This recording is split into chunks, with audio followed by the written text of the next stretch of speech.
Hello दोस्तों, Shiv education channel पर आपका स्वागत है।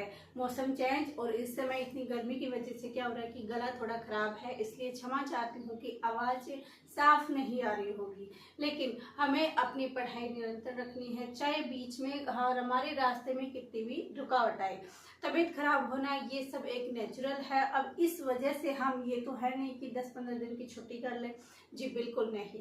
तो अब आज हम क्या पढ़ने वाले हैं, पिछली क्लास में हमने गागरोन दुर्ग पढ़ा था और गागरोन दुर्ग में क्या जा रहा था कि गागरोन दुर्ग जो बिना नींव की चट्टान पर स्थित है, वह नींव नहीं है, अरावली पर्वतमाला पर स्थित नहीं है, विंध्याचल पर्वतमाला का हिस्सा है। ये हमने बातें जानी थी पिछले क्लास में। इसके साथ ही कहा था जब वो बिना नींव है तो वहां पर हम क्या बोएंगे, बीज। तो बिजल देव से किसने इसको छीना था, देव सिंह ने। और देव सिंह ने वहां पर किस शासन की स्थापना की थी, तो खींची राजवंश की स्थापना की थी। हमने ये भी देख लिया है कि जो गागरोन दुर्ग है वहां पर जालिम कोट बना हुआ है, बुलंद दरवाजा बना हुआ है, कोटा की टकसाल बनी हुई है और गीद कराई अरंदा जो और अग्नि से फेंकने वाले यंत्र, ये धैकुल यंत्र, ये चीजें हमने पिछली क्लास में देखी। मीठे साग की दरगाह के बारे में पूरे अच्छे तरीके से हमने पिछली क्लासों के अंदर देखा है। यदि आप चाहते हो कि ये चीजें हम गागरोन दुर्ग को फर्स्ट से पढ़े और पिछली क्लासें भी देखे, तो आप पीछे प्लेलिस्ट में जाके सारी क्लासें देख सकते हो। आज क्या पढ़ने वाले हैं, आज पढ़ने वाले हैं कि ये गागरोन दुर्ग, चलो ठीक है, ये इन्होंने शासन किया, यहाँ तक हुआ, लेकिन यहाँ पर गई क्या साका हुआ था, यहाँ पर आगे किन किन का शासन हुआ, यहाँ पर भी मुगलों का किन का शासन हुआ और क्या युद्ध हुआ यहाँ पर, वो चीजें हम देखेंगे आज की क्लास में। तो आज की क्लास में इस दुर्ग वाले टॉपिक में, किसमें, इस दुर्ग वाले टॉपिक में और गागरोन दुर्ग के अंदर, गागरोन दुर्ग, इस गागरोन दुर्ग, ये गागरों अने भी आता है, उन्ने भी आता है, दोनों आते हैं। तो इस गागरोन दुर्ग के अंदर आज साका देखेंगे। क्या देखेंगे, साका देखेंगे कि ये जो गागरोन दुर्ग है यहाँ पर किन किन का साका, यहाँ पर किन होने क्या किया था, साका किया था। तो बात आती है 1423 की। कब की बात आती है, 1423 के अंदर। 1423 के अंदर यहाँ पर जो आक्रमण करता है वो करता है होशंग शाह। होशंग शाह जब यहाँ पर आक्रमण करता है, तब यहाँ पर जो शासन कर रहे थे 1423 में, वो कौन कर रहे थे, वो हमारे कर रहे थे अचलदास जी। कौन कर रहे थे, अचलदास। और इस अचलदास जी, इस पर ये किसने लिखी थी, शिवदास गार्डनी थे, इन्होंने क्या लिखी थी, अचलदास की चिरी वचनिका लिखी थी, तो इन्हीं के ऊपर लिखी थी। तो अचलदास जी और होशंग के पास जब युद्ध होता है, कब, 1423 में, तब ये अचलदास जी क्या करते हैं, अपना जो पुत्र है, क्या अपना जो पुत्र है, उस पुत्र का क्या नाम, पुत्र है पालन जी, अपना जो पुत्र है पालन जी, उसको बाहर भेज देता है। क्यों, क्योंकि भाई अगर हम यहाँ पर पुत्र और बेटा दोनों यहाँ पर यदि इस युद्ध में मारे जाएंगे, यहाँ पर यदि हम वीर गति को प्राप्त हो गए, तो यहाँ पर आगे शासन कौन करेगा। तो इस शासन को बचाने के लिए क्या किया इन्होंने, इन शासन को बचाने के लिए इनके पुत्र पालन जी को क्या दिया, भार भेज दिया जाता है और खुद यहाँ पर क्या करते हैं, युद्ध के अंदर वीर गति को प्राप्त होते हैं। तो ये फर्स्ट शाखा माना जाता है। फर्स्ट शाखा हम महत्वपूर्णों के अंदर क्यों नहीं जाते, क्योंकि यहाँ पर जो इनके पुत्र है उनको भार भेज दिया जाता है, ओनली एक पिता है, उनके द्वारा भी क्या किया जाता है, केसरिया किया जाता है। ये यहाँ पर हो जाती है। और ये अचलदास जी कौन थे, ये हमारे जो हमने पढ़ा था मोकल, उन मोकल का दामाद था कौन, अचलदास जी। अब आगे बात आती है कि साका 1423 के अंदर हो गया फर्स्ट साका। तो ये सेकंड साका कब हुआ, कहाँ का, गागरोन का साके की बात कर रहे हैं अपन। तो फर्स्ट 1423 में हो गया और सेकंड हो गया 1444 में। किस में हो गया, 1444 के अंदर क्या है, दूसरा साका होता है। यहाँ पर 1444 में साका कौन करेगा, यहाँ पर होशंगाबाद अचलदास जी आ जाते हैं। तब यहाँ पर इनको शासन तो करना ही है। तो एक तो यहाँ पर जब इनकी मृत्यु हो जाती है, ये शहीद हो जाते हैं, तब यहाँ वापस आकर पालन जी शासन करते हैं। जब यहाँ पर पालन जी शासन कर रहे थे, तो साका सेकंड 1400 कब हुआ? 44 में। सेकंड साका कब होता है? 1444 आता है। और यहाँ पर जो आक्रमण करता है, क्या यहाँ पर जो आक्रमण करता है वो कौन करता है? वो करता है महमूद खिलजी फर्स्ट। कौन करता है? महमूद खिलजी फर्स्ट। यहाँ पर जो पालन जी को भी हरा दिया जाता है महमूद खिलजी फर्स्ट को, उसके बाद यहाँ पर इन जो ये मुगल शासक हैं इनका क्या हो जाता है? अधिकार हो जाता है। किस पर? गागरोन दुर्ग पर। ये हम आर्ट और कल्चर के हिसाब से दुर्ग पढ़ रहे हैं, इसलिए इनकी पूरी कहानी नहीं सुन रहे हैं, बस बीच बीच में से जो हमारे आर्ट कल्चर के लिए इम्पोर्टेंट है वो चीजें हम यहाँ पर पढ़ रहे हैं कि गागरोन दुर्ग। इसके अंदर आप 1420 में इस पे ऐसे भी याद कर सकते हो कि जो फर्स्ट शाखा 1423 के अंदर हुआ वहां एचए थे। कौन थे? एचए थे। और सेकंड जो शाखा 1444 हुआ उसके अंदर एमपी थे। क्या थे? एमपी थे। तो यहाँ पर आप याद कर सकते हो कि यहाँ पर दो शाखे हुए 1423 एचए और एचपी। क्या? एचए और एमपी, ऐसे याद कर सकते हो। एचए एमपी, एचए एमपी, ऐसे आ जाएगा होशंगाबाद और ए से आ जाएगा अचलदास और एम से आएगा महमूद खिलजी फर्स्ट और पी से आ जाएगा पालन जी। तो इस प्रकार इनका शासन लास्ट में होता है और इनका लास्ट में होने के बाद यहाँ पर इन मुगल शासकों का अधिकार हो जाता है। अब बात आते हैं कि हमने कहा कि ये मुगल शासक थे, इनका अधिकार हो गया मुगल शासकों का अधिकार। मुगल शासकों का अधिकार हो गया। अगर क्वेश्चन ये आता है एग्जाम में कि गागरोन दुर्ग पर किन किन मुगल शासकों का अधिकार हुआ, किन किन मुगल शासकों का अधिकार हुआ, तो देखिए होशंगा शाह यहाँ पर आए जी, बिल्कुल होशंगा शाह। फिर और कौन आता है? महमूद खिलजी फर्स्ट।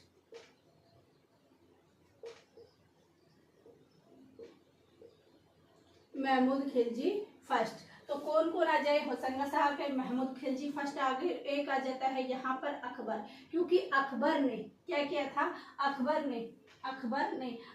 ने ये जो किला था, ये किला किसको सौंपा था?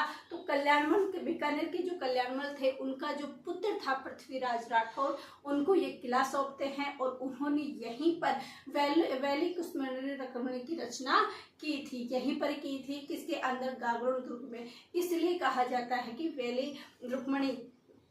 वैली कृष्ण रुक्मणी रचना कब की गई थी, यानी कहाँ पर की गई थी? तो वो इसलिए की गई थी क्योंकि ये किला तो किसको सौंप दिया था? पृथ्वीराज राठौर ने। और पृथ्वीराज राठौर को कोई शासन से संबंधित था नहीं, उनको तो लिखने का काम था, वो तो विद्वान थे, कवि थे। तो उन्होंने यहाँ पर क्या की? उस महान ग्रंथ की क्या करता है? रचना करता है। तो मुगल शासकों के अधिकार कौन कौन थे? होशंगा शाह हो गया, महमूद खिलजी हो गया और अकबर ने यह किला किसको सौंपा? पृथ्वीराज राठौर। और पृथ्वीराज जो राठौड़ थे उन्होंने इसी दुर्ग में कौन से ग्रंथ की रचना की? तो वो ग्रंथ आता है वैली कृष्ण रुक्मणी। वैली कृष्ण रुक्मणी की ग्रंथ की रचना किन्होंने की? पृथ्वीराज राठौड़ जी ने यहीं पर की। और इसे किसको? इस ग्रंथ को दुर्सा आडा ने, किसने? दुर्सा आडा पांचवा वेद और 19वां पुराण कहा। क्या कहा? पांचवा वेद और 19वां पुराण कहा। किसने कहा? अकबर ने यह किला पृथ्वीराज राठौर का दिया। पृथ्वीराज राठौर ने यहाँ पर वैली कृष्ण रुक्मणी की क्या की? रचना की। और उसके बाद दुर्सा आडा ने इस महान ग्रंथ को क्या कहा कि ये तो पांचवा वेद है, हमारे यहाँ पर 4 वेद है, लेकिन जो पांचवा वेद है वो यही इनकी रचना है। और उसके बाद इसे 18 हमारे पुराण है, उसके बाद उन्होंने कहा कि ये 19वां पुराण है। तो 5वां वेद और 19वां पुराण किस रचना को बताया?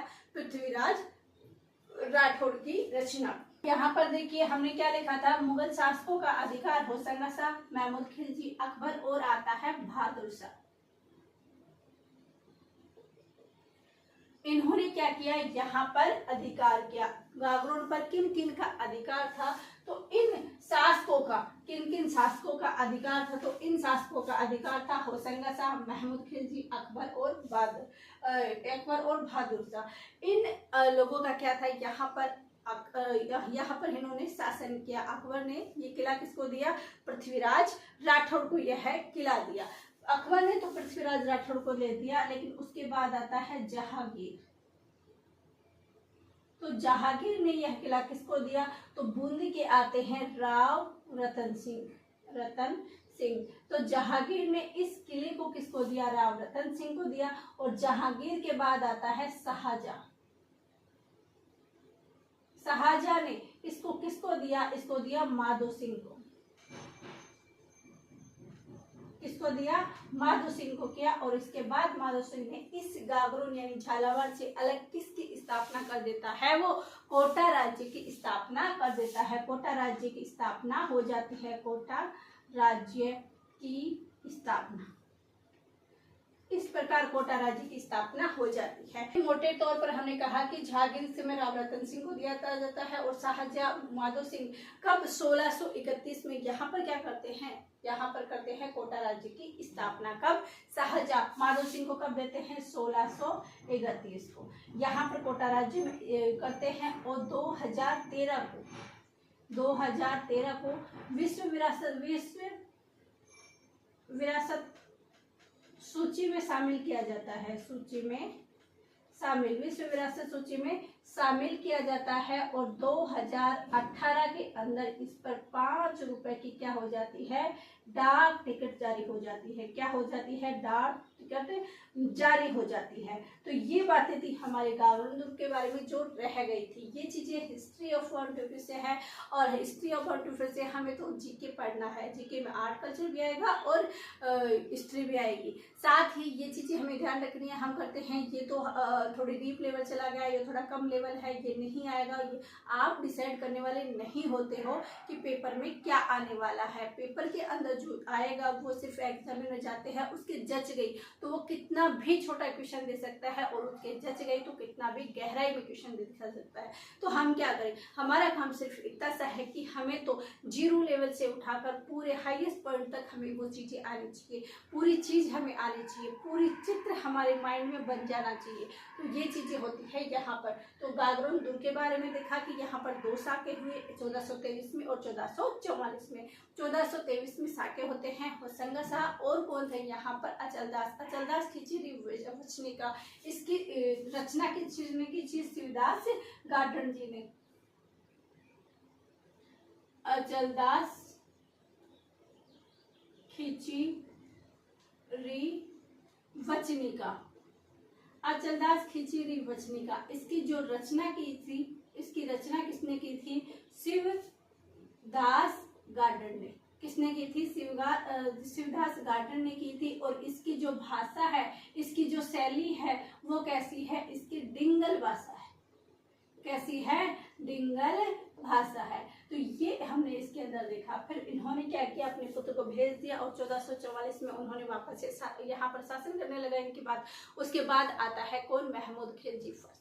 महमूद खिलजी जब यहाँ पर आते हैं तब पालहन जी यहाँ पर शासन कर रहे थे। उस समय इन्होंने आक्रमण किया और इस किले को अपने हाथ में ले लिया।